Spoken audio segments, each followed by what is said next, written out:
Welcome back to the Character Corner. This is your host, Kriss and Dpalm here, and we're here to do part 2 of our History of Comic Books, little Character Corner. We're talking about this one. We're talking about the Bronze Age and the Modern Age, and we're gonna break up the Modern Age, and we're gonna kind of break it out into 2 more ages after that because the Bronze Age runs from 1970 to 1985, and then the Modern Age is supposed to go from 1985 to like now, which doesn't make a lot of sense when you look at some of the things that have happened in comic books during that time.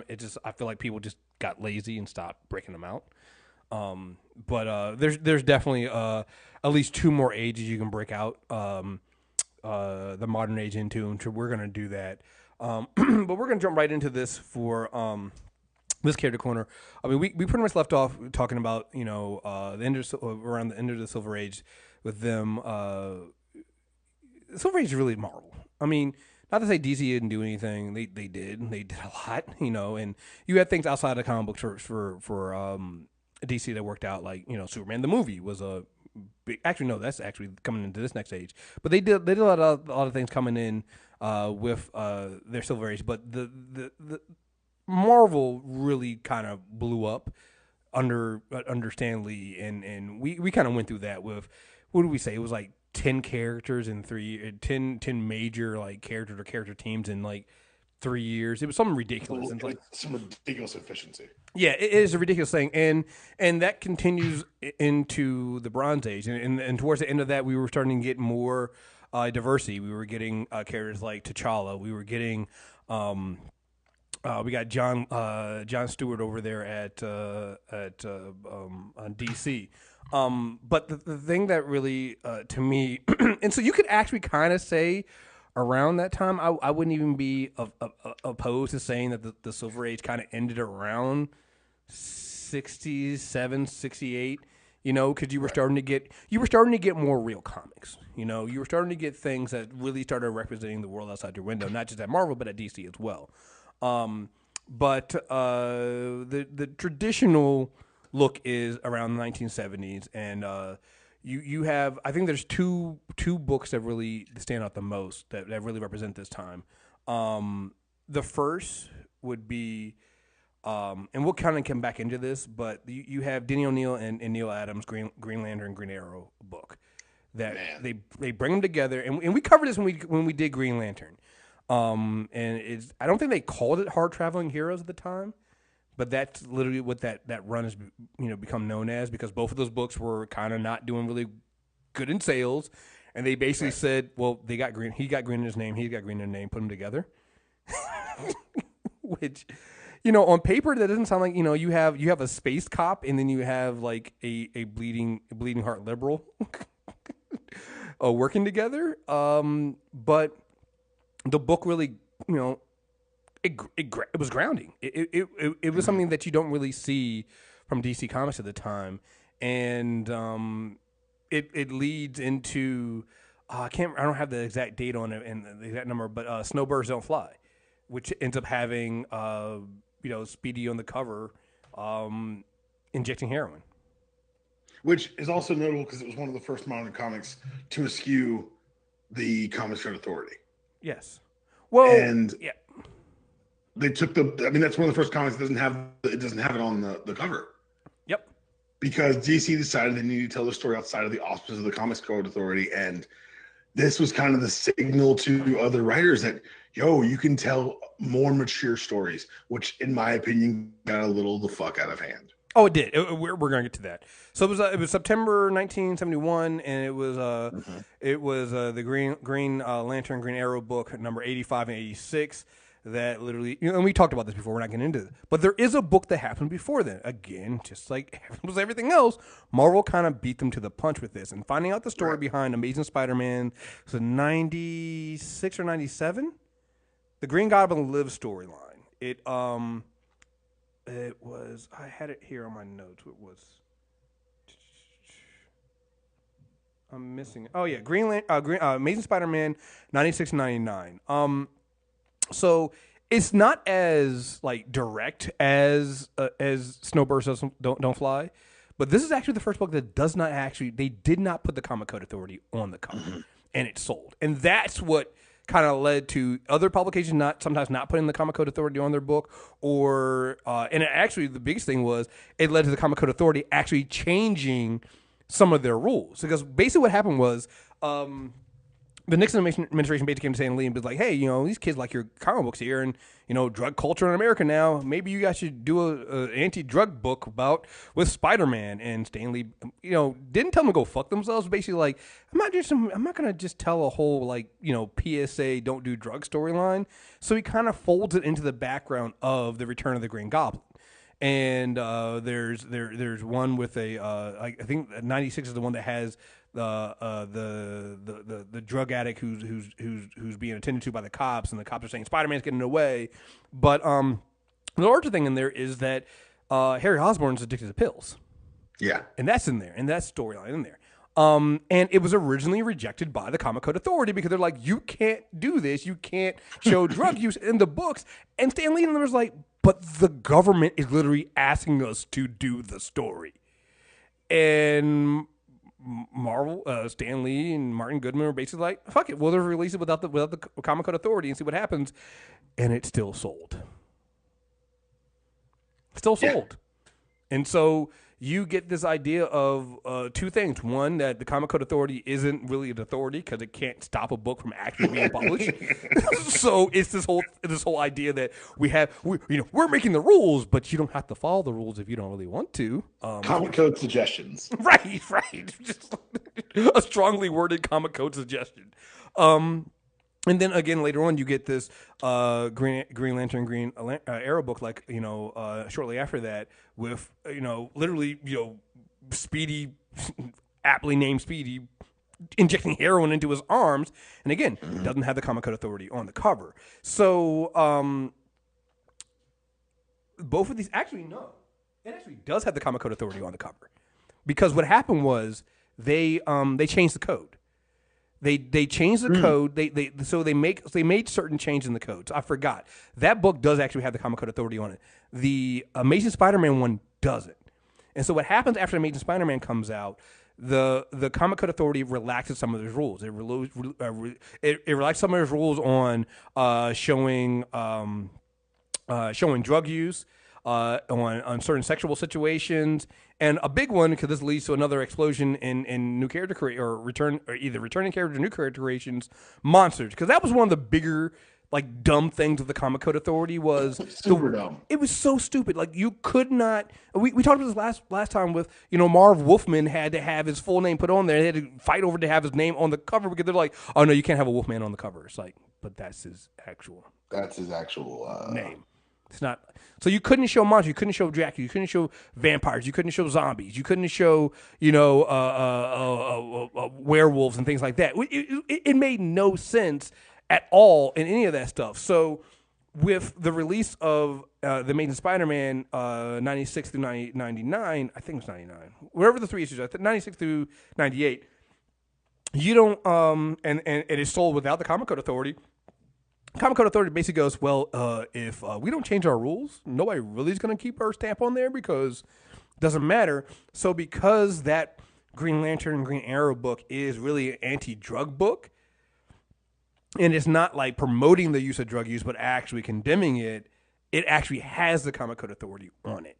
So it's a very interesting thing for it. But like you said, I feel like as you go through, particularly this Bronze Age and this Bronze Age, and actually definitely when you get into the beginning of the Modern Age, people get a little out of hand with it.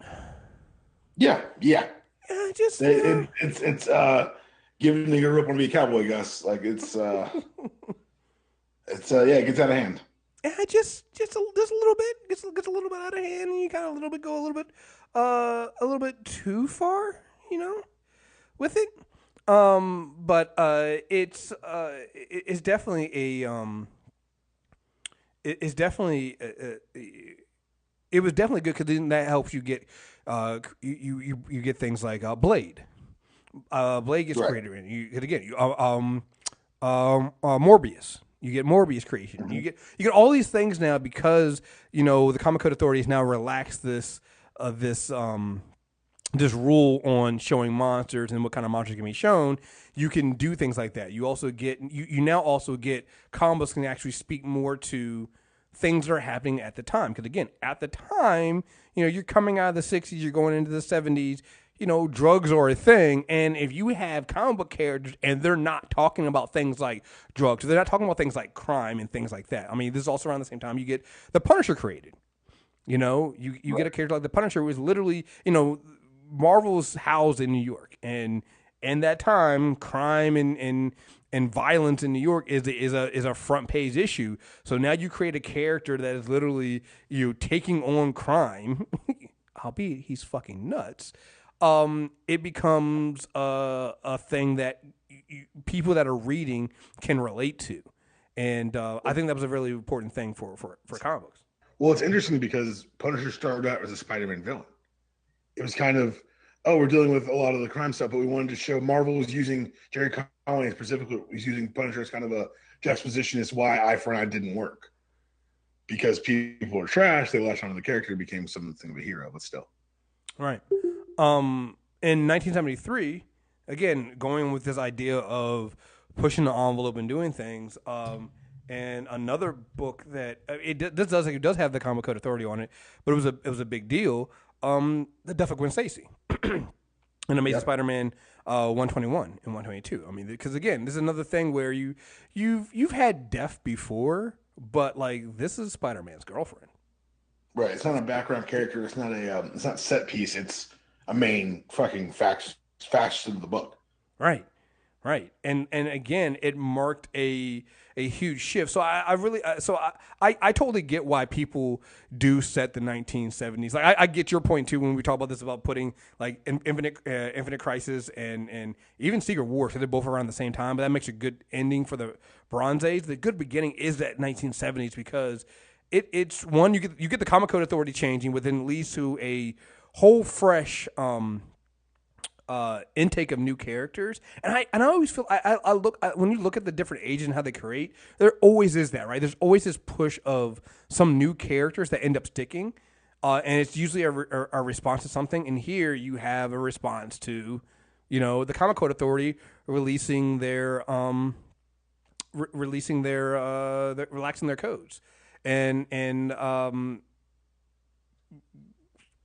comic creators didn't waste any time, especially Marvel. Marvel wasted none. It's like his characters waiting. Right, they really did. Well, we also got to remember, and I always forget this. A lot of these writers on both sides, from DC and Marvel, they were from that era of writing pulps. They were writing the horror pulps. They were writing the mystery novels and the mystery pulps and things like that. They came from that era, and then we're told we can no longer do it anymore. You had books like, Tales of Mystery and Tales of Suspense and all these things, which were really, before they were comic books, these ideas came from writing about werewolves and vampires and detective stories and all these other things. So when you relax that comic code and you say, okay, you guys can bring back some drug use here, that brings back in some of your detective stories. You can say, you can bring back some sexual situations here. Oh, that brings in your romance books, because people forget Stan Lee had been writing some of the romance pulps and comic strips and things like that. You bring back monsters. It's like, okay, well, shit. Now I can bring back the monsters I've been writing about and we were doing. And I no longer have to try to find creative ways to get around that. It's so interesting to watch how this happened, kind of like you said, in a rush, like in the 70s. But as we got older and as we talk about the more modern books, they phased out certain things, like Wolverine doesn't smoke cigars anymore. Yeah, Gambit used to be a chain smoker. Yeah, and the comics, the creators themselves were like, we shouldn't do that anymore. So it's interesting to see how kind of things find their own equilibrium. Well, it's that funny thing of, I think that it's one thing. It just like, I guess, the kids they were kind of reach out to. It's one thing to come to the realization that things need to mature and things are not good and do it yourself. It's another when you're basically being forced by some outside authority that doesn't really have stake in any of the game anyway. Because you got to remember, the whole fear that the Comic Code Authority had on everybody was you had to submit your books, and if it didn't have the stamp on it, then maybe publishers or distributors wouldn't take your book and distribute it out there. So when Amazing Spider-Man comes out and doesn't have the code on it and it's still sold, then it's like, well then fuck, what are we putting this shit on the covers? What are we doing this for? Let us as creators decide which stories we want to tell and how we want to portray these things. And like you said, it can be and we'll definitely get into this when we talk about the modern age and we get into things like the creation of image. There are. I'm trying to find the good way to say this because that was the meanest way you could have put that. Really could have. That's exactly what I was thinking. But I was like, I wonder how you're going to clean this up. Oh, he's not going to clean it up. Fair enough. I can't clean this up because it's like, everybody loves freedom, but like you gotta put that work in there, and sometimes like a lot of the time he's like, sometimes you know what, they had a point. Sometimes the editors, they had a point. Sometimes the Comic Code Authority had a point. Some of the stuff was stupid, but maybe we shouldn't shove the girlfriends of superheroes in the refrigerators. It's just like there's a balance here that needs to happen. And I'm not saying the Comic Code Authority was necessary. So clearly it was ridiculous. And that's the other thing too. I think as a concept and idea, I think the Comic Code Authority as a broad idea made sense. We want to have a certain level of standards so that we don't just have any. So when you pick up that comic book, you're not going to get like 10 pages of rape that your kid's reading. It makes sense. But the actual way in which the Comic Code Authority enforced and used its rules just didn't make any fucking sense. Like we told the story last time about how Stan Lee was doing like some Western book and he had a puff of smoke and they got with a gun and a bullet and coming out. They were more mad at how big the puff of smoke was, not the actual act of violence and shooting the gun and the bullet coming out. It's like it just didn't. The Comic Code Authority didn't make any sense. Like it just didn't. So. Continuing this over here we'll talk about Marvel here. Because and if you're wondering why we're talking about Marvel, because it's around this time that we get Marvel for the first time taking over DC in market share, and I haven't seen all that, but I'm pretty sure they never relinquished that, did they? There was ups and downs and back and forth, but as far as like large scale patterns now, I mean, and when you look into the run of what they did, it makes sense, because again, they were using these characters that were, the world outside your window. They were grounded. You get something like X-Men Giant Size #1 that comes out in May 1975, which it's one of those things that we look at the X-Men now and we go, oh man, the X-Men always sold, and they weren't the #1 seller. X-Men got canceled. Yeah, it got canceled. And so Gil Kane and Dave Cockrum do X-Men Giant Size #1, and it was an idea to bring back the X-Men and let's make a team that's more international, because apparently the X-Men sales are doing better internationally. So let's make a team that has more international characters. Let's bring them in. And that book sold, and the X-Men never looked back. Because shortly after that, they bring on this guy, you might have heard of him, Chris Claremont. He only wrote the X-Men for like 17 years. He's okay. He's fine. He's an okay guy, 17 years.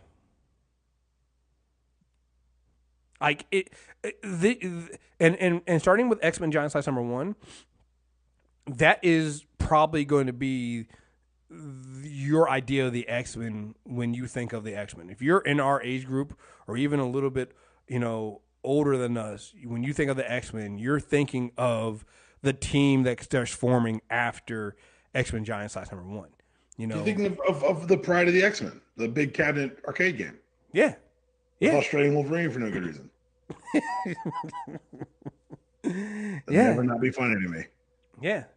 And I was, again, going back to the books I've been reading about this. I've been not reading, listening to on Audible. It was so funny when they were talking about how they came up with the team, and apparently they came up with the team before Marvel gave them an answer on what countries they wanted to focus on. Because the whole idea with this was let's create an international team and focus on the markets of which X-Men are selling. So it's like, okay, in order to do that, tell me what countries we're selling in so we can actually create the characters to fit those teams. And they didn't do it. So they didn't get the name. So they just started creating the team we get. And again, the X-Men don't look back, and it becomes an instant seller. It becomes, Wait, Chris, are you saying diversity sold even back then? oh yeah, it's weird, man. It's so It's a strange. weird thing, right? It's a I don't want weird politics thing. in my comics, Chris. It's so weird. Like they diversified the team, and all of a sudden X-Men started selling. Diversity doesn't sell though. It's a weird thing. Weird thing. I. It's so funny when you're going through these ages and looking at the stuff that was talked about in the comics and stuff like that. To hear people say they want to get back to the time when politics were under comics. Again, that Amazing Spider-Man issues, it was under the direction of like the government came to Stan Lee going like, hey, can you put an anti-drug message into the Spider-Man books? And then Stan Lee going, yeah, we can do that. And it sold. Hard Traveling Heroes, while it didn't sell, and it did eventually get canceled after Snowbirds Don't Fly, it still is considered one of the, a great run looking back at it. And that entire series is nothing but politics. You put a cop and a bleeding heart liberal together, and they're going around fixing the problems in the world. It's like in the country, not even the world, in the country. Not even fixing them, just kind of exposing hell to them. Right. It's like that's all this was, guys. It's all it was politics. It's all there in the 70s, right there in front of your face. What are you guys talking about? It doesn't make any fucking sense to me. It's just so fucking crazy. Absolutely insane. So at the same time all this stuff is going on, and we'll get back into the DC comics and things that they're doing here. We have to talk about this because while it's not a comic book per se, I think it was a huge step, and it's going to play a huge part when we get into some of the stuff that happens later in the modern age and the age after that.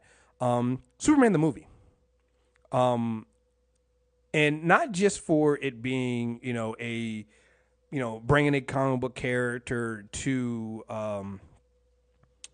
the big screen, what it did for character rights and the work to get Joe Shuster and Jerry Siegel's names on that to be credited as the co-creators of Superman was big.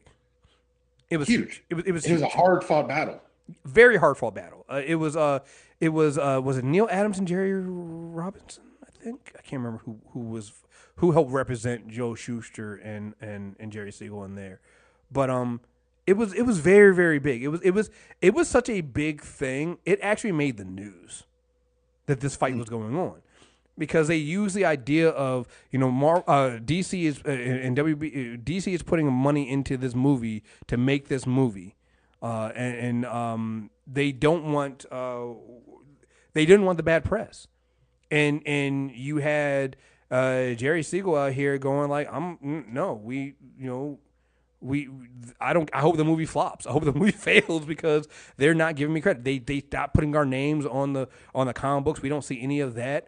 And so I want to say they end up getting like $20,000 a year in medical coverage or things like that.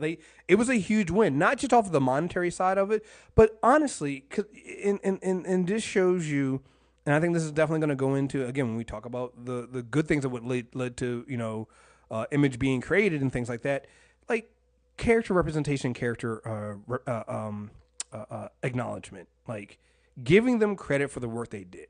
A whole bunch of people are making money off of Superman. A whole bunch of people are making money off of this stuff. But the people that actually co-created this book, you won't even put their names on the credits. Because that would admit that that it's not just wholeheartedly from the cloth of DC back office. It's something that I have a problem with today about the way WB and DC treat creators. Mm-hmm. And we'll talk about in the mailbag kind of the reshuffling that happened in DC Publishing this last week, but it's not a small thing. Like these are all very big issues that matter. Yeah. Yeah. And there's things that we still see today. And it's so funny to me because you see people talk about these issues.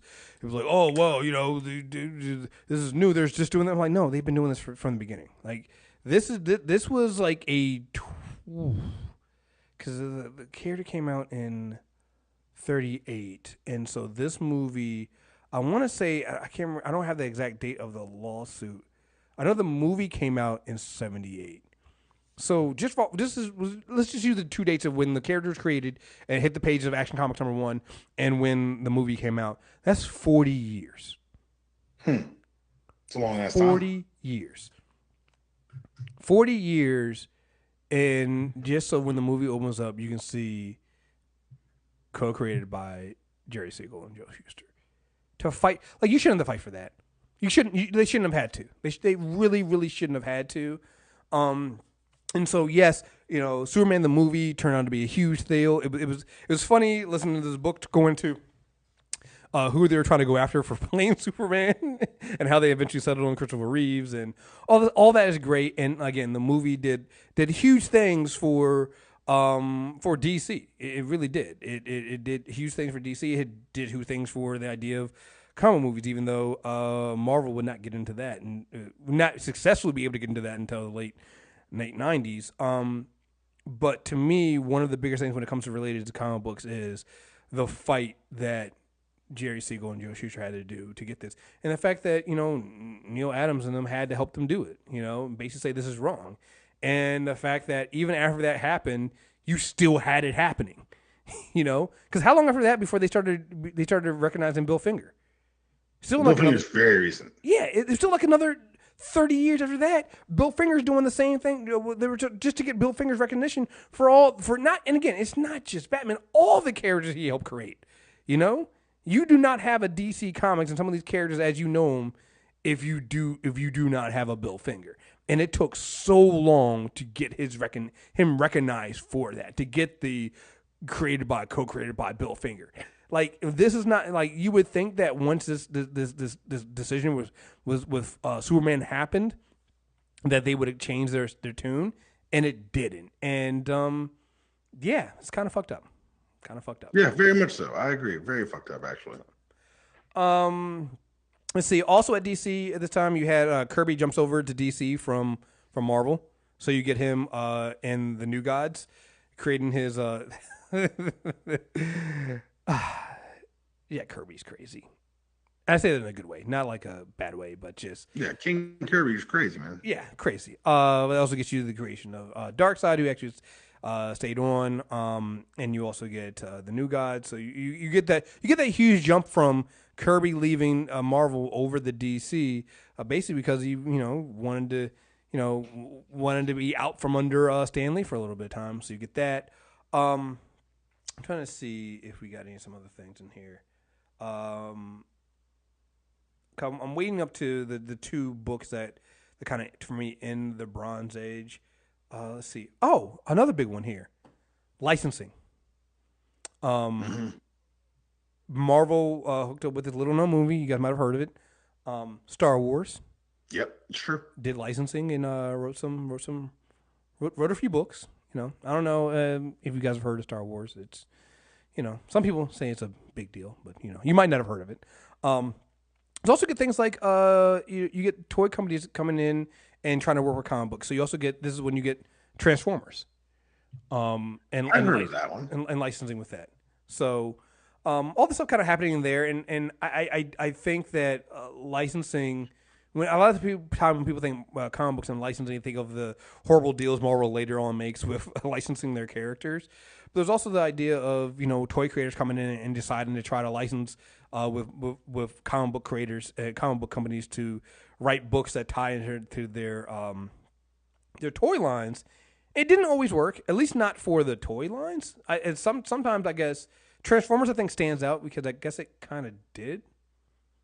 With that, because you had the toys and you had the books. I'm not sure. So for Transformers, the books came first. Yeah. So, it's a weird thing because it's the same thing that happened with Secret Wars, and I didn't know this. Mm-hmm. I didn't know Secret Wars is basically, a Mattel coming in and be like, "Hey, we want to sell Marvel toys, so can you guys create a little promotional campaign for us?" And that way, you had to buy 12 toys to get the 12 issues. It's kind of fucking brilliant. Hey, I mean, it's not wrong. It is kind of brilliant.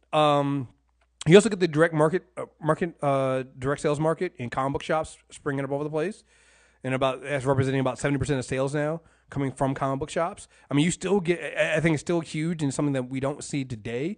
those comic book racks in grocery stores and any store you went to, like that was still a huge, entry point for a lot of us. It was easier to get your mom to buy you a comic book at when you're standing in line and there's a comic rack sitting there beside the checkout thing than asking her to take you to the comic book store for many of us. But the springing up of comic books stores in the 80s, I think, definitely took off because again, it took out the middleman. And that's kind of the second wave of comic book explosions that made comics so accessible. Yeah.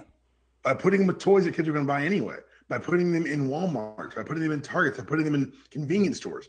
This is before a lot of the direct distribution kind of happened and limited where you can get comics. But spinner racks at gas stations were a godsend when I was a kid. Yeah. No, you can lose so much time in there. Like I know we sound like old men now talking about, oh, you don't know what it was like back in the day. Yeah. It was 3 comics for $1. They had nothing to do with one another, but you got a good variety of what Marvel was offering you. Yeah. You buy that 3-pack and you get like an Avengers crossover, a Spider book, and an X book from like different years, man. Mm-hmm. But each one had something that you could grab onto as a reader. Yep. It was a low-cost investment for your parents. And I am now bitching about the state of comic books. I'll stop, but still. Yeah, no, it was a, like you said, it was a good way of being. It's that first idea of being accessible to everybody. Because what's more accessible than you're already in line and there's a spinning rack of comics. And it worked for parents too, because then your parents will literally leave you by the spinning rack, and knowing that you would go nowhere. Like that is something that everything I could want is right here. Yeah, it's just like they would leave you by either the spinning rack or sometimes stores would have, and it was so weird because department stores would do this, right? I remember this. Department stores would do this where they would actually, it's a department store, like it's at a closed section, but there's still like a rack of comic books somewhere, like in the boys section, which again, showing the sexism, they're always in the boys section. So literally, your parents. As a boy, I appreciated it. No, as a boy, yeah, I definitely appreciate it because I could be left there while my mother. And no one came over to be like, it's not a library. They knew why these comics were. They were here, so your parents could trust that you wouldn't go anywhere. And guess what? If I've got a rack of comics to read, you've got at least an hour or two. Yeah. No, it was like, hey, little boy. Hey, you want some candy? Can't you see I'm reading a comic book right here? I'm reading Superman. Leave me alone. Yeah, go away, creepy old man with the candy. Like, no, you never had to wear. Can your candy create whatever I can imagine in my mind? No, they're leaving my Green Lantern, you asshole. Yeah, I mean, it was that thing. It was a babysitter. It was a babysitter. It was the turn the Xbox on or hand your kid the tablet and turn on YouTube or something like that and put it in front of them. That's what it was. You could literally leave your kid there and they could read the comic books and just be engrossed, like you said, for hours while the parent goes off and shops and does whatever and then come back. It's time to go. Hey, can we get this?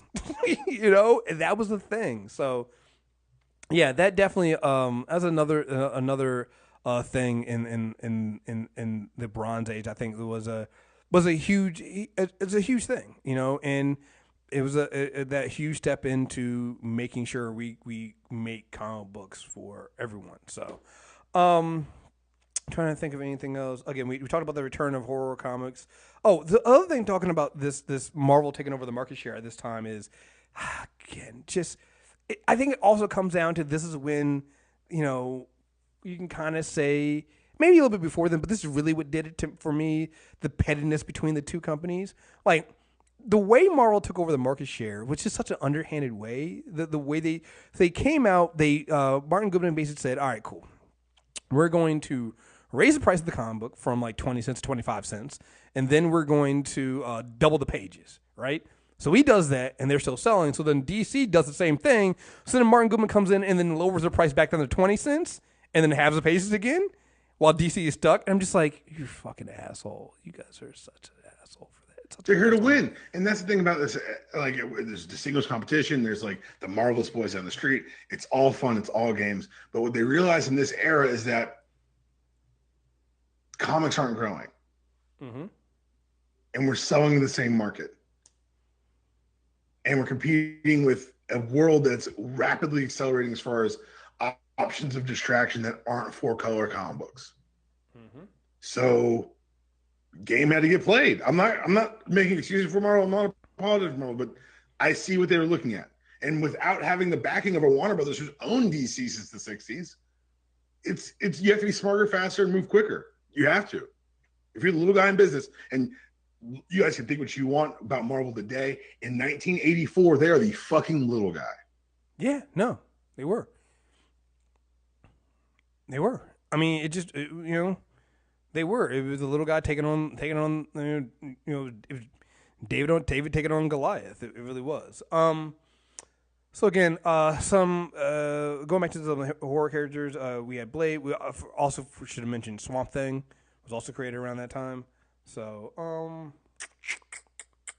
right. So let's get into what I think represents the end, and it's so funny. It's the end for they tie in really well, even though each company did it on their own. On the DC side, let's do DC last. We'll do Crisis on Infinite Earth last. Let's go into Marvel and Secret Wars, which basically was Mattel coming to Marvel and saying, "Hey, listen, we want a partnership with you guys and sell some toys.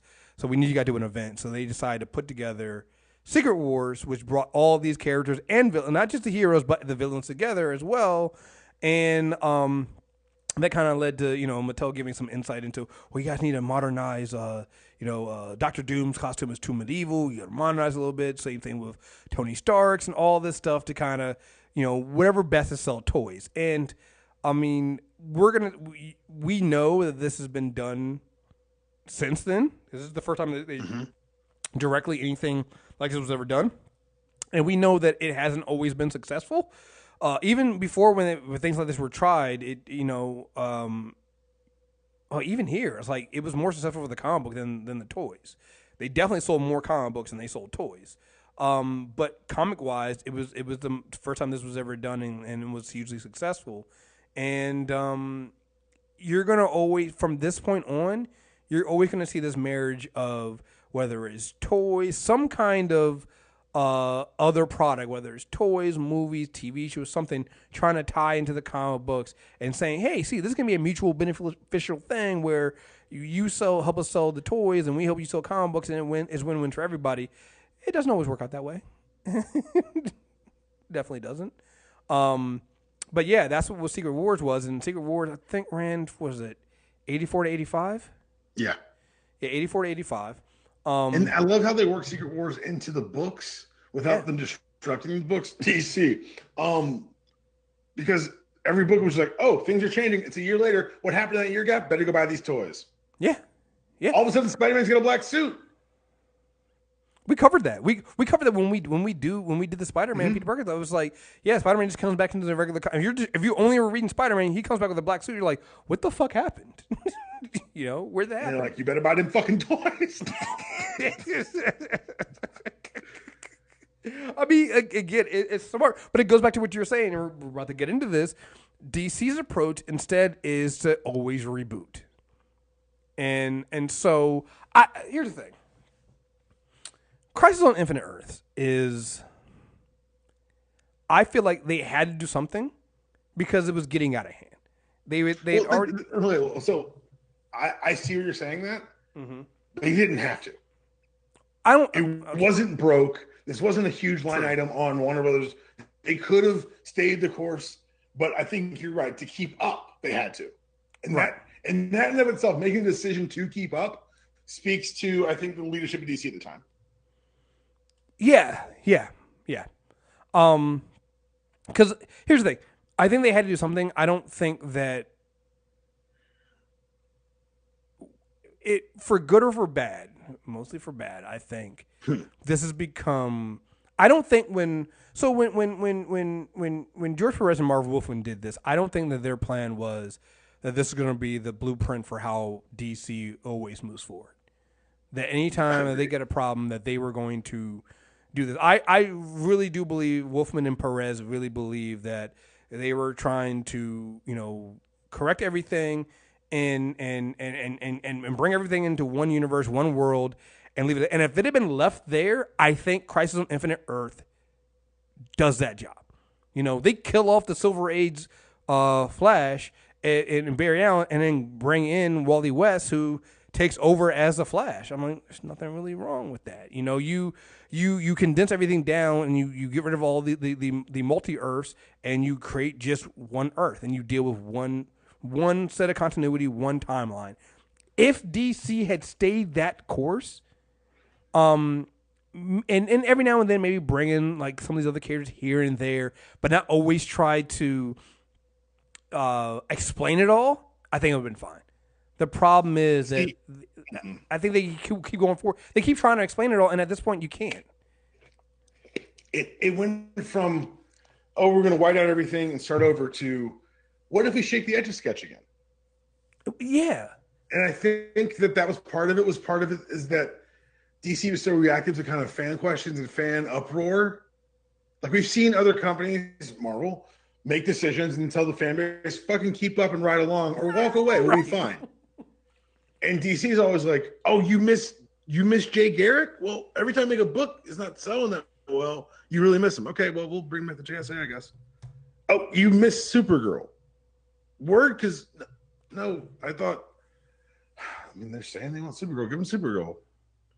And because they're so reactive to fans saying, I'm not going to buy this, when in actuality, because they know the story, it tells you that they're fucking buying it, that they just kind of say, oh, well, we'll shake the edges sketch. We'll redraw those favorite pieces you like. They'll be a little different, but the same pieces. And that's the problem. Is that they tried to serve every master, and without shading the whole podcast, I think what's happened in this post-dark dark metal universe with Scott Snyder at the helm is that they're saying, let us tell the fucking story. Mm-hmm. And some would say it's legitimately 40 years too late. Well, yeah, I think this is why I think that Crisis on Infinite Earth is a good ending point for the Bronze Age, because it really does.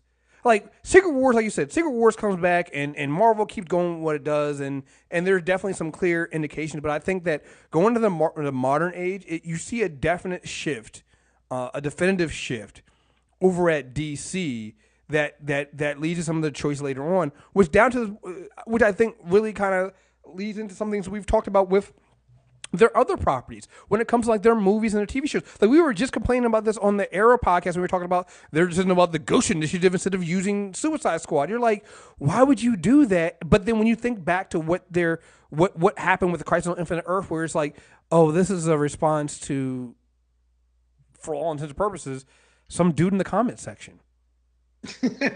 Like why are you reacting to that? But you know what? It also got me thinking about why Marvel doesn't feel that way.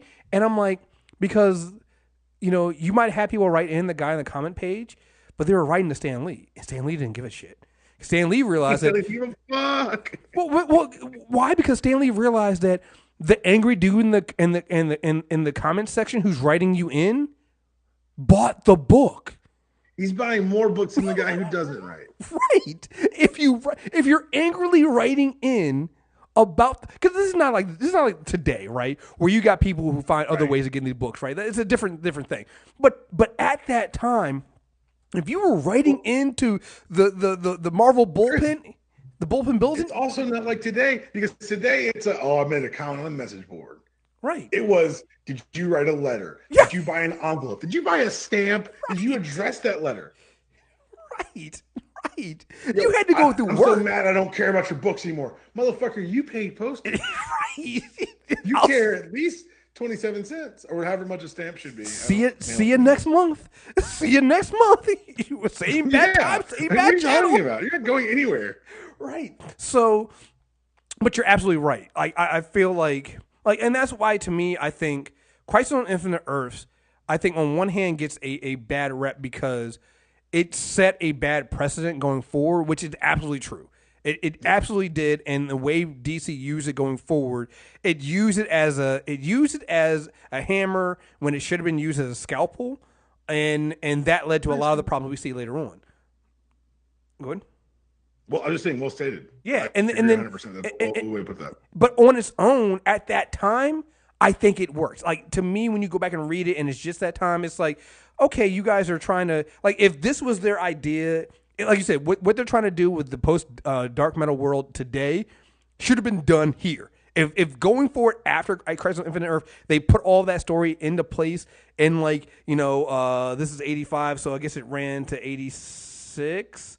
So if you do all this, yeah, it ran to March 86. So if in September of 86 they didn't start filling in the gaps and doing that and telling that story there, it would have worked. But the problem is DC does Crisis on Infinite Earth, and then it goes and it's basically like, okay, whole new world. Wait, guys, no, that's not.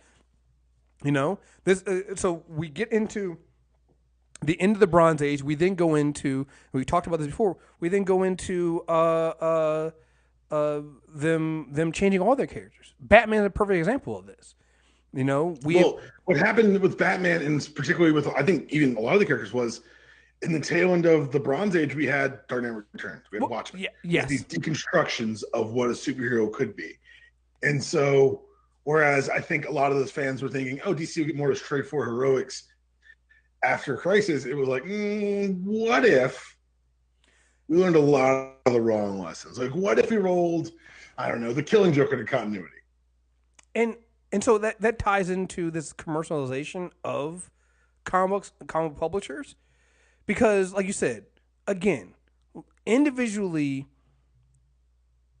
the Dark Knight Returns. So the Dark Knight Returns is kind of like, and when I'm listening to this book, it dawned on me this is true. So before this, going back to Marvel real quick, they married MJ.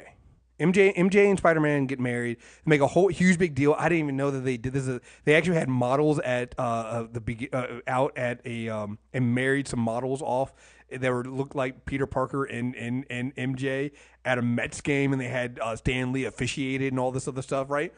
So you marry MJ off to Spider-Man / Peter Parker, and it makes sense, right? Because at this point, you've been following this Peter Parker, you've been following MJ. They've been boyfriend and girlfriend on and off for a while. It was the right move to make. But then it brings up this interesting question of, okay, so,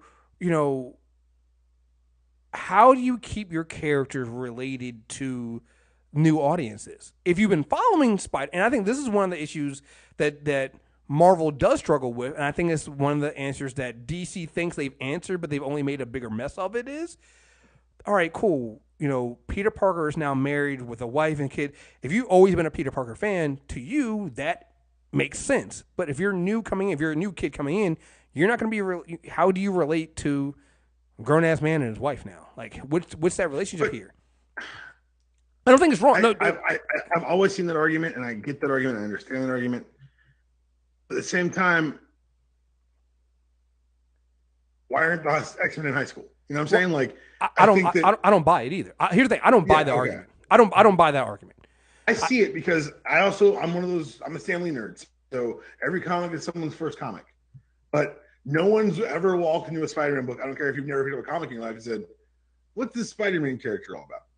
That's why they brought back recap pages in the 2000s of the Marvels. Mm-hmm. That's why there's the blurb explaining the hero. Like, it doesn't hold water to me. I'm sorry. You're right. Just for me, it's never been a good enough answer. No, and it hasn't been, because to me, it's like, all right, these characters have been around for a long. They're part of the collective conscience. Everybody knows who these characters are, and it's not like there aren't new characters that can fill that gap. There are plenty of other younger characters in there that can fill that gap. So to me, this push to try to answer that question, they were trying to answer a question that wasn't really being asked by anybody legitimate, right? And so you get something like The Dark Knight Returns, which been basically ages up a Batman to in his 60s, and it turns into this dark, gritty version of Batman, which, again, on its own, with all the Frank Millerisms that come with it, is fine. The problem I have when you look at what DC did with it and what happens with it is it becomes a blueprint to get just so dark and gritty, and because it sells, it then becomes a need to do that over and over and over and over again. And it's something that is why I laugh so much when I hear people defending the DCU. Is like, we need something dark and gritty. I'm like, you guys don't understand. This has been a thing since the 80s. They tried it. They tried dark and gritty. And every book you can think of, they tried it. Captain America got armor. So did Daredevil. Mm-hmm. Like, everyone tried dark and gritty. To the point where the biggest event in the mid-90s that wasn't the death of Superman was the breaking of Batman. And what did they do for a year? They made fun of your obsession with dark and gritty. Mm-hmm. They mocked it openly. Yeah. Yeah. It's like I said, I mean, there's no saying that, you know, The Dark Knight Returns wasn't, you know, an important book in comic book history and didn't sell. I mean, obviously it did. It was a huge thing. It's just this thing of everything became, it became this deconstruction of comic book heroes, which, like you said, deconstruction of comic book heroes works, but you also got to make sure you construct them first. and so I think that even so in the 80s, The Dark Knight Return works because you've literally been having, you know, 66 Batman running around. You've had these characters around here dealing with all this stuff, and you're taking this out of continuity and you're saying, okay, you had these Batman stories, you've seen this stuff. What if he told you this other story? And I think this is where I think DC, if they stop trying, every time they stop trying to connect everything, I think them telling these stories works. This worked for them. You know, we see this when they start doing the imprints. When you get Vertigo Comics, you get Alan Moore's V for Vendetta, you get Watchmen, which became another huge thing. Watchmen is nothing but deconstruction of superheroes, right? All that stuff works, but it works because it's not in continuity. And so when you start trying to put them into continuity, Doomsday Clock, you cause problems because you take away what the original unnecessarily messy. You know, so when you go and do things like movies, like in the 2000s, in like 2015, and you're basing your character off of the Dark Knight Returns character, which was literally not supposed to be based off of that because it is a deconstruction of what Batman is, you're gonna cause fucking problems. Tell them why you're mad, Pim. It's just what it is. Like I said, it worked at that time. It worked in the 80s. It works in the 80s. You're in the Reagan administration, right? You're seeing this stuff around you. This dark and gritty stuff works at that point. Like Watchmen works at that point, you know, because of what the Watchmen. Watchmen's also funny because it's the Charlton characters that they bought that they remade and tell this deconstruction. Yeah, I've always thought that was really interesting. Yeah, it's hilarious. Yeah. So, you know, and then became this thing of we gotta do it. The other thing too, because you know, Frank Miller does The Dark Knight Returns. He also does Batman Year One. And again, we've talked about these books. You know, Year One gets realistic. You know, it's dark and gritty. It feels real. But again, when you start bringing your characters that are superheroes into realism, you start getting some fucking problems because it's like the whole idea was to blur the line between, and again, I don't think that some of these characters were ever meant, especially on the DC side, were really meant to represent that world outside your window character. Like Batman is not the world outside your window. Right. He's not. No. Superman is not the world outside your window. These characters were never meant to be that. So when you try to bring them into that kind of fold, and then you add in realism on top of that, you're going to cause problems. But I just found it interesting. Lots of problems. Yeah. Well, I just find it interesting that these are things that happened in the 80s, and then here we are in the 2015 to 2019 doing the same thing. And I'm like, guys, you guys tried this in the 80s. Like the 80s were the same 80s. Mistakes. Well, at the time they weren't mistakes because it was the 80s. Now that you have retrospect, like you can walk into an education, educated, and realize, oh, this isn't going to work. Yeah. Yeah, this is maybe not the smartest thing to do. So, yeah. And And I think during this modern age, which, so what did you? This is a good point because this will kind of go over how we go the rest of this. Where did your end date for the modern age? Civil War. Civil War. Yeah, it was kind of for me. It went over. We're fighting over, not fighting over good and evil anymore. We're fighting about ideas. Mm-hmm. And that kind of grew up comic books because out of Civil War you get, and we talked. I shared an article about this in the MCR Facebook group this week. Identity crisis, which is the first time that DC used the word crisis since '84. But for me, it was now we're talking about an idea because the core of identity crisis isn't the murder mystery. It isn't what happened to Jean Loring. It isn't what happened to Sue. The crux of it is what makes you a hero. Mm. Because the idea that they were mind-wiping villains is kind of the central conceit. And it's the secret in the closet that comes back to bite them. And it casts, and this is something else that's indicative of the modern age, is that it starts to cast a pall over the Silver Age story that seems so gentle. Like those times where the supervillains would learn the superheroes' identities.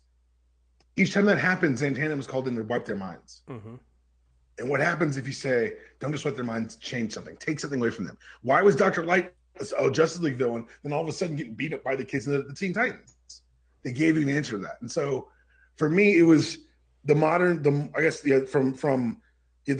post Bronze Age to modern age of being 85 to 2000, 2001. And then from now we're in the age of, I almost call it the age of the House of Ideas, because so much of it has been about mining the history to find new things for the present. It's about the return of Bucky. It's about the idea that they brought back Gwen Stacy fucking twice now. And now she's being brought back a third time as her own independent character as a Spider-Woman. It's the idea that these off-brand stories where Batman had a kid. Guess what? Batman does have a kid now. He's a 10-year-old and he's fucking Robin.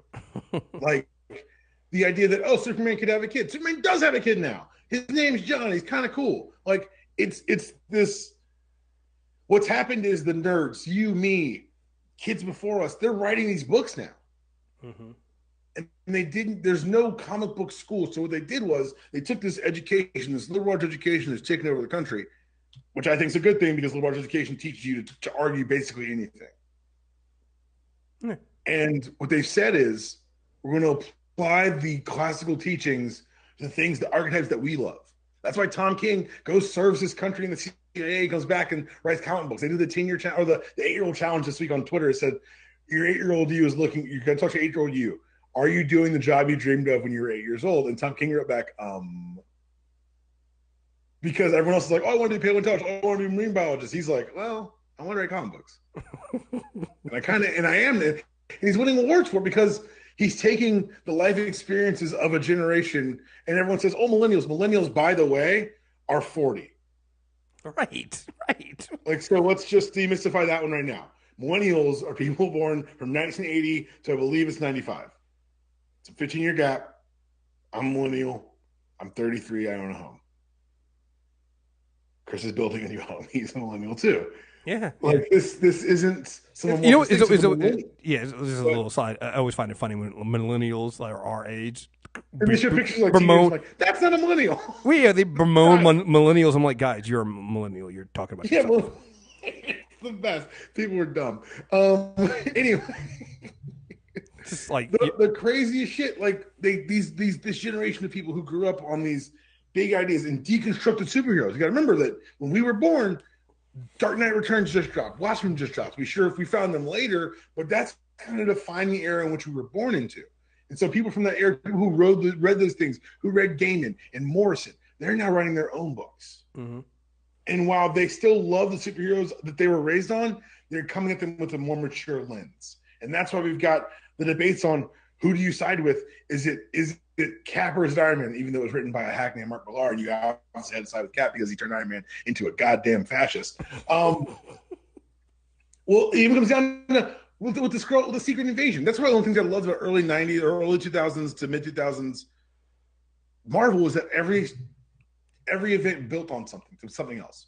Civil War, to House of M, to Secret Invasion. Who do you trust That's not a comic book tagline. That's an existential crisis. That's a therapy. That's therapy. That's who do you trust in your life? How do you trust them? You don't actually know what's going on in their head. How do I trust them? Who do I trust? These are existential thoughts, given flesh, given form, in the shape of scrolls, but they're dealing with really high concept shit. The thing I've been preaching about, the thing I keep harping on, this Justice League book by Scott Snyder, he's dealing with the forces of creation. He uses the words, the previous universe discovered the nature of reality and turned into a predatory one, devouring its predecessors. Excuse me? That's some high concept. Jonathan fucking Hickman. This is where I would debate the last 20 years have transformed comic books from occasionally hitting the high art status to consistently saying the bar is now art. The bar isn't a bad Falcon book doing bad blaxploitation voices over bad art. You can't sell that today. Yeah, no, it doesn't work. You can't sell Kamala Khan without saying, hey, there's more behind this character than a flashy power set and an interesting backstory. There's a why behind the stories now. And there always was a lot of stand stuff, but sometimes there wasn't. I remember I have a book where Hydro Man and Sandman collided once, and they became Mudman, and it's kind of fun and kind of weird. But there were like 3 years of stories afterwards where one of those characters would pop up and be fucked up and be like, I don't even know what happened to me. Like I don't. Are you Roxman? I think I am. I'm really messed up, man. Can you just get me help? It changed the way we look at comics because the nerds who read it are now in a position to write it and say, I bet I can do it better. And spoilers, guys, I know a lot of us are nostalgia freaks.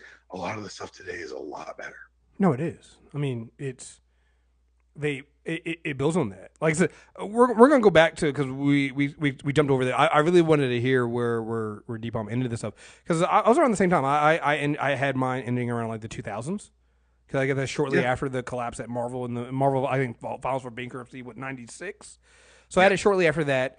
And then I actually break out another one in like 2015, basically calling the Digital Age, and that's basically the same year we did Secret Wars and I think Rebirth, which you know I'm maybe getting ahead of myself here, but hoping that DC's idea for Rebirth comes through where they finally, and again, sounds depending on where you're looking at. If you don't look past at that Doomsday book, but you look at some other stuff's going on, it seems like they're kind of trying to figure out a way to fix the mistakes they made previously, going all the way back to Crisis on Infinite Earth. And then, like you said, with what Marvel did with Secret Wars, and then this new Secret Wars, and then basically rebooting their entire continuity, but not really. I mean, if we're gonna be honest here, let's be honest here. Secret Wars is basically what Crisis on Infinite Earth was trying to do, but because you have that foresight of what is it, 20, 30 years of knowledge of what not to do, right? It was done correctly, you know? It helps. Because, I mean, because again, what Secret Wars is literally them taking all this stuff and then remaking the entire world and then still going, hey, you know what, though? Some of the things that we remade from before still exist. And it's going to be a larger problem. But we're going to be able to massage our past and say it didn't happen exactly how you remember it. Exactly. You know? It's so funny. This is why it's so funny when I hear people talk about, like, X-Men continuity and how it's a mess. And I'm like, yeah, it is, but have you been over the DC lately? Boy, do we have a story to tell you. Give me a one-page report on what is a Hawkman. Go ahead. Exactly. Describe. Okay, you talk about a team being confusing. You go describe Hawkman in one page. See a double space. Good luck, kids. Yeah, so I basically had like the new golden age, and I like your idea. I had to stop it at 2000, but like I like your idea of saying it's like 2004 when you get like Identity Crisis and you get Civil War in 2006. Like you said, it's this ideal version, this new golden age of ideas coming and making the ideas the story to build off your universe off of. And then, like I said, we're now into an age where I'm calling it the digital age because it's not picked up yet, but we're now getting books that are digital only.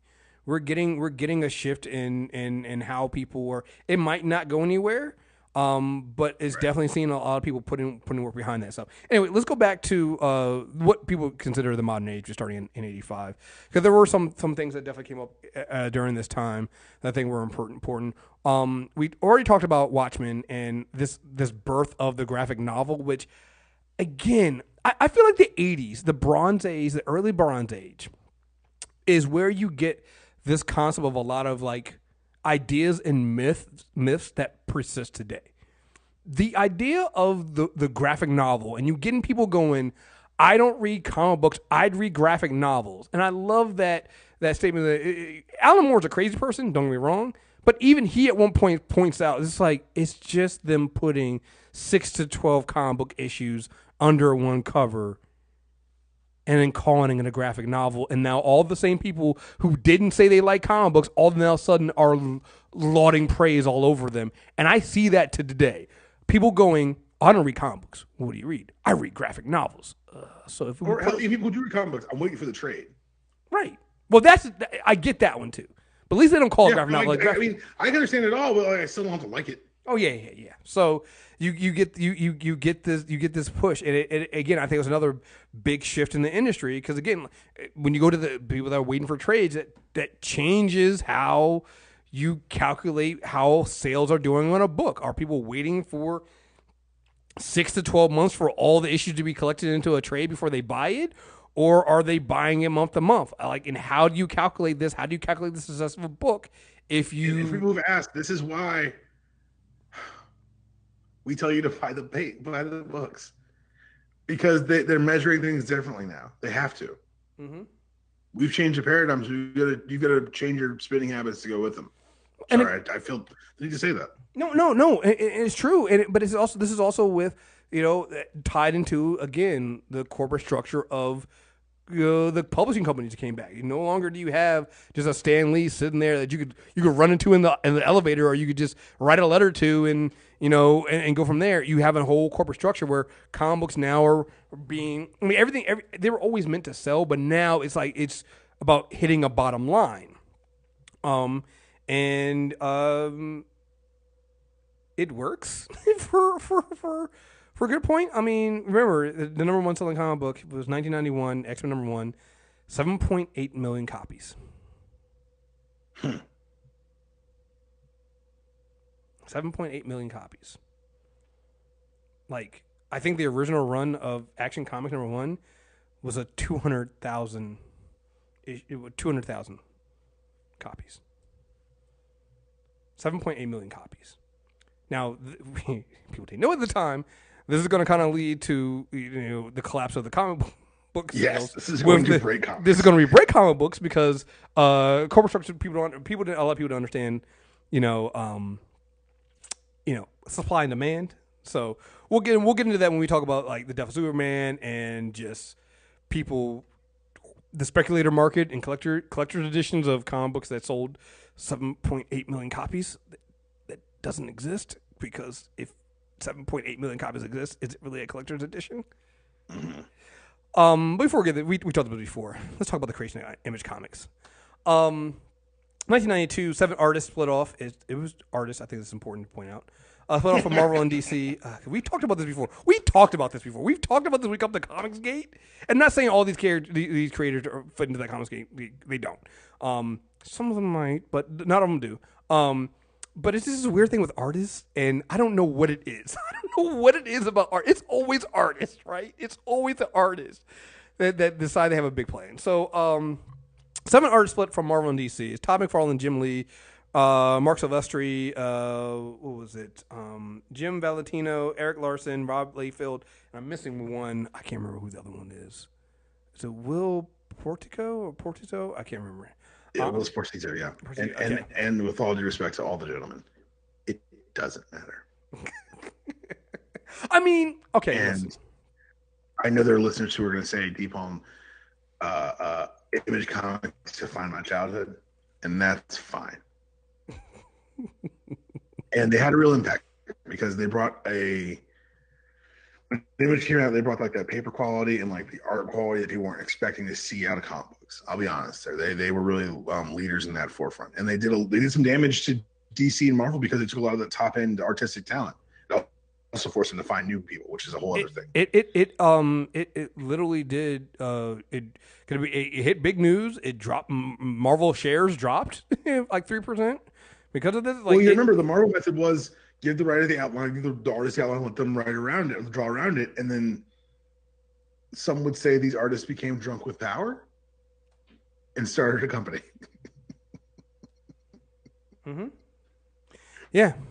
Yeah. So the ideas behind Image, I think, lasted a day, and they bore out of some things that we've said before when it comes to like Joe Shuster and Jerry Siegel getting credit and Bill Finger and things like that. It's like Image would not own any of the creator's work. The creator would.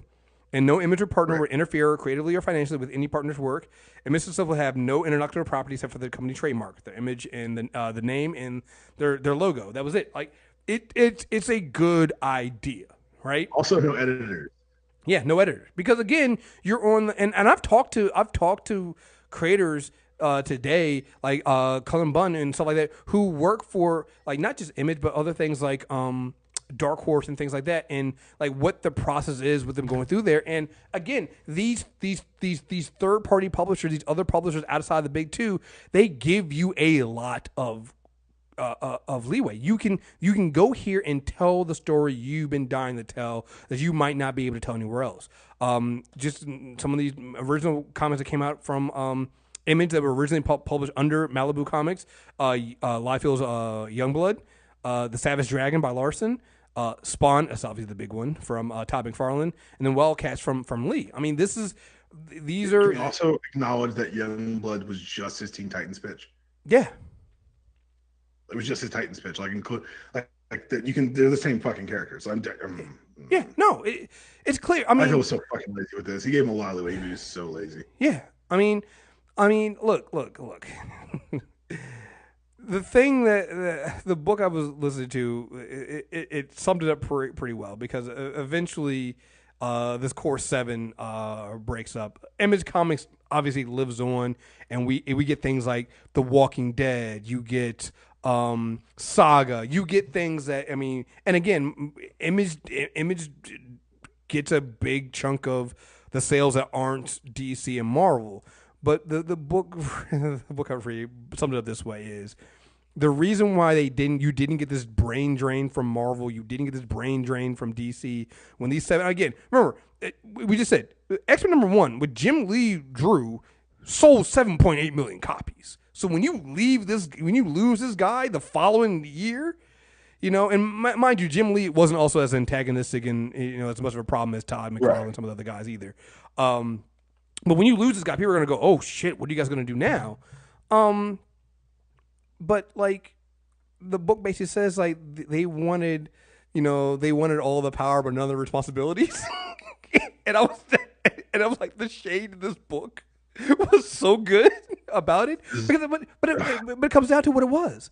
It's like, this sounds great, but at the same time, you do need you need somebody. Some of these guys maybe should have been told no. It's the theory that it's the idea that people are most creative when there are no boundaries. No, people are most creative when there are firm boundaries. You have to work within those boundaries. Exactly. You're not servicing a creative person by saying do what you want. Congratulations, you allow them to do everything, and therefore they will do nothing exceptionally well. Right. And it's not to say that they weren't successful. I mean, some of these comics sold millions of copies in their first issues. I mean, some of these were. Paid to see Transformers movies. Huh? People paid to see Transformers movies. Yeah, I mean, but when it comes a long time, and we've seen this with Todd McFarlane. Look, Todd McFarlane is a guy. He is special. He has a lot of ideas, but sometimes you need somebody to come out and tell him, hey man, calm down. Like the director of Spawn. Because what he did with Spawn was great. I mean, what he did with Spawn, what he did with the toys for Spawn and things like that. Like you cannot. I do not want to downplay the importance of what Image Comics did. I mean, and it's not to say we got Image Comics. You got Milestone Comics. In DC, I think it was smart to just bring them under DC later on. I mean, you had these things happen. You had imprints. You had we mentioned the Vertigo imprint. You had it was the Epic imprint from Marvel, and then you had the Marvel Max series, where you get more gritty. Because the idea was like I think what has become is great and needed, but I also look at what the motivation behind a lot of these guys was basically like we're not able to tell the gritty, violent, ultra violent stories we want to tell, so we're gonna leave you guys, and this is why. And it's because they're holding us back instead of going, well, maybe we should actually calm it down. And also, it becomes, oh, cool, you told that violent story. What next? What do you mean, what next? Exactly. What's the next story? There's only violence. There is no story. There's only you war. See the blood? That's the story. Right. All right. So let's talk about the speculator market so we can wrap this up. The death of Superman. Superman number 75. You want to talk about your you still have your armband? I never bought it. I literally at like 10 years old was like, I'll wait for the trade on that one. Look, for everyone who says, oh, they're just gonna bring Captain America back, symbols didn't matter. Laura Kinney, oh, bring back Logan. Oh, who is Ironheart? Hey guys, they once killed Superman and you idiots bought armbands. It was on Good Morning America. It was the funeral for Superman was a real fucking thing. And then guess what? They gave you 4 Supermen. Why? Because fuck you. That's why. They ran a year-long mystery to see who Superman would actually be, and the answer was comic books, because it was none of them. It was a 5th unseen Superman, who was the actual Superman, who would get his powers back after Mongol destroyed Coast City and they wrecked Green Lantern. People forget Parallax is a direct result of the death of Superman. Mm-hmm. People who hate Kyle Rayner, not his fault. It wasn't. It's DC editorial. And it's if you don't know the story behind like the entire, like the way they rolled Emerald Twilight into this, I invite you to go find those articles because they're very, very enlightening how comic books work. And that's, to answer your question, not very well at all sometimes. Yo, the funny thing about it is when you think about the death of Superman, you're like, oh, they did it to sell comic books. When you hear them, what they told us, like, it wasn't that. It's like it wasn't that. Like, there's so much beyond that. I mean, it ended up doing that. It ended up selling comics, so people were wrapped around the corner trying to buy hundreds of copies of the Death of Superman and Superman 75 because they thought that it was going to be a collective edition. But again, when you print millions and millions of copies of a comic book and sell them, it's no longer a comic. It's no longer something inflation something. Anyway, what happened was people said, "Oh, these comic books that were older now worth something." So now the speculator market existed, and you had people buying alternate covers and foil covers and foil alternate variant hologram covers and different ways to do it and different ways to tell the story, which is all, I guess, fine and well and good. But what they did was they killed comic books.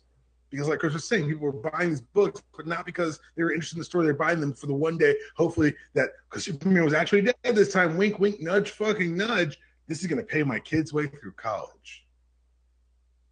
One day, Clone Wars Omega will pop off, and your boy will never speak to any of you again.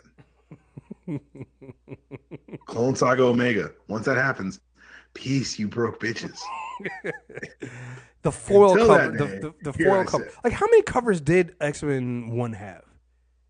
So the first one was the fold-out Jim Lee cover, which I do have. It's beautiful.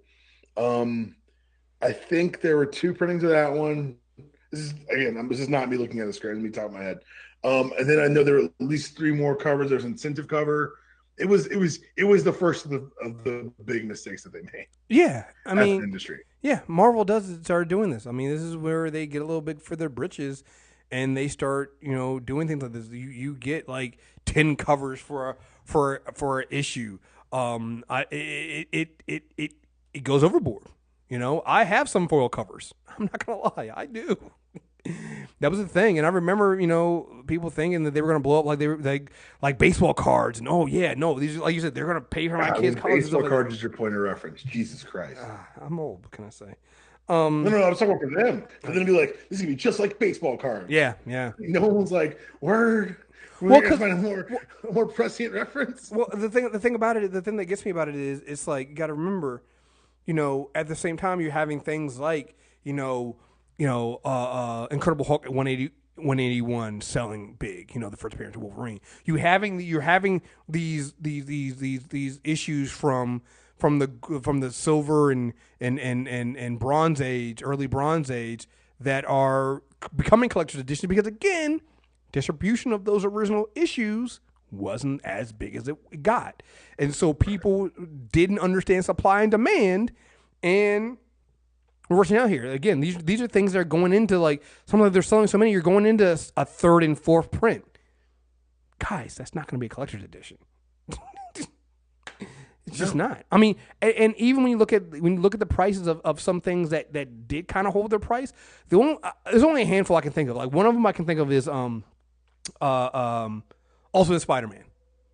Ultimate Spider-Man #1, the white cover, still is like a couple $100. But I believe that's because this is also post-boom. It's post-boom, yeah. And not only that, but it's also, I think, because they limited how many copies of that is sold.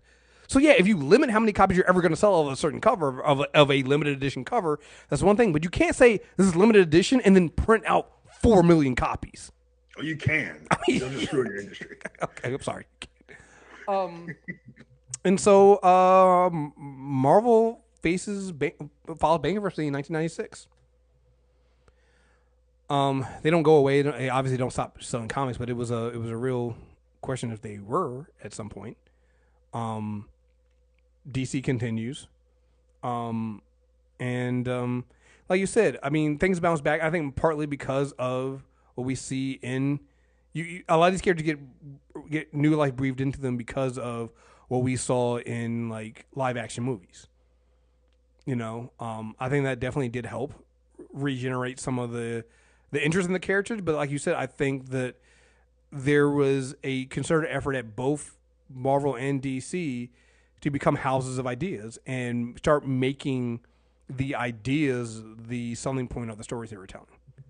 Right. And like you said, that ushered us into a new golden age of comic books. And it's so funny to me when I see people talk about comic book sales and, comic industry are dying, and comic book shops are closing because of decisions that Marvel and DC made. I'm like, yeah, in the 90s.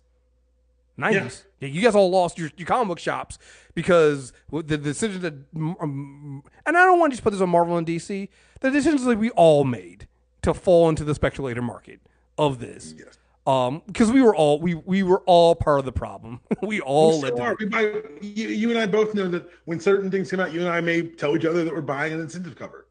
Oh, but see, I think that's a different thing because I don't think to me now, I think that, because they still do this, right? You get a new cover and, like, the hip hop appropriation covers, right? We bought this hip hop covers. We bought them. We like them. But to me, I look at that as nobody's buying those going, one day that's going to pay my kids college. We're buying them. And I think that's where the shift became. Like you said, there was a time when you were buying 5 or 6 issues of a comic book and not reading it, but because you were betting on, you were looking through your Wizard magazine or your price guide going, maybe the sale of it will go up next week, or in 10 years from now, it'll be worth more. You weren't reading that comic book. These days, we're buying these comics and we're buying these incentive covers, but we're also reading and discussing those books. Like, yeah, I have a Riri variant cover, but I read that book. I'm subscribed to that book. I'm reading that book. Like, we're buying these things because we're buying things because they look cool. Maybe we don't read it, but we're buying it because it's like, you know what? That looks cool though. I want that. I'm not buying 30 of them. I'm buying one because I want to own it and I want to have it in my house as artwork. I like the way it looks. I think that's where the difference in the shift between what they're doing now. It's the same thing because you hear people talk about too many events. They're doing too many events. It's like the events are all tied together now. This is not like an event that got put together. This is called the story. Yeah, it's the story. This isn't like you're putting together an event because a toy company came to you and said, hey, we want to sell toys. Not to point your fingers. No, just throwing it out there, right? We broke our universe. We need to fix it.